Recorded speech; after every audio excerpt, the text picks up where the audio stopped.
मी जात आहे मुंबई दादरला जात आहे आणि या ठिकाणून आपल्या महाराष्ट्रातल्या शेतकऱ्याला अंदाज देणार आहे। राज्यातल्या सर्व शेतकऱ्याला सांगू इच्छितो की आणखी 27, 28, 29, 30 तारखेपर्यंत राज्यात भाग बदलत जोराचा पाऊस पडणार आहे, मुसळधार पडणार आहे म्हणून हा अंदाज लक्षात येतात। पण राज्यातल्या सर्व शेतकऱ्याला सांगू इच्छितो की तुमच्यासाठी आनंदाची बातमी की तुमचे शेतीचे कामं करण्यासाठी 1 जूनपासून ते 6 जूनपर्यंत राज्यात सूर्यदर्शन घडणार आहे म्हणून हा अंदाज लक्षात येतात। राज्यातल्या सर्व शेतकऱ्याला सांगू इच्छितो की तुम्ही काय करा, 6 तारखेपर्यंत 6 जूनपर्यंत शेतीचे कामं आटपून घ्या, कारण की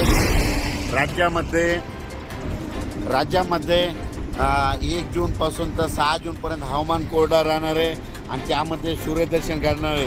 तुम्ही शेतीची कामे करा, कारण की राज्यामध्ये 7 जून नंतर परत थोडा पाऊस वाढण्यास सुरुवात होणार आहे म्हणून हा अंदाज लक्षात येतो।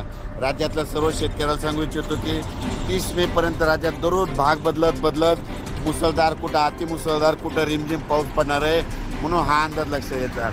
पण राज्यातल्या सर्व शेतकऱ्याला सांगू इच्छितो की पाऊस खूप झाला, जमिनीमध्ये ओल भरपूर आहे, पण पेरणीसाठी आपल्या शेतात दुरुस्त नसल्यामुळं सर्व शेतकऱ्याला एक आनंदाची बातमी की म्हणजे तुमच्यासाठी वरून राज्या 5 ते 6 दिवस म्हणजे 1 जूनपासून तर 6 जूनपर्यंत रजेवर जाणार आहे, म्हणजे तुम्हाला शेती कामं करण्यासाठी वेळ देणार आहे।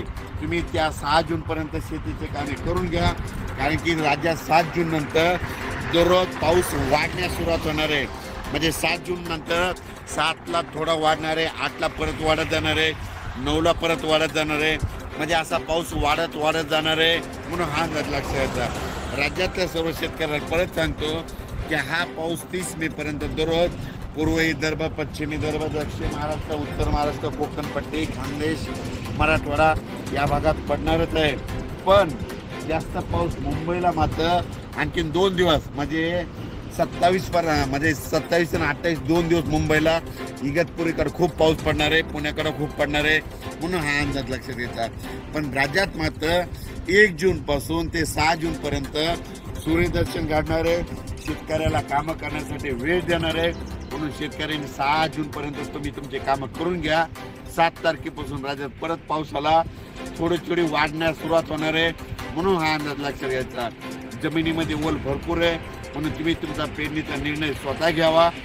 अचानक वातावरण बदल झालं तर लगेच एक आपल्याशी येणार आहे। मी जात आहे म्हणजे मुंबईला जात आहे, दादरला एका ठिकाणी मुलाखत असल्यामुळे तिथं दादर जात आहे, त्या ठिकाणी जाता आपल्या महाराष्ट्रातल्या शेतकऱ्याला त्या इगतपुरी जवळून ही अंदाज दिलेला आहे। धन्यवाद।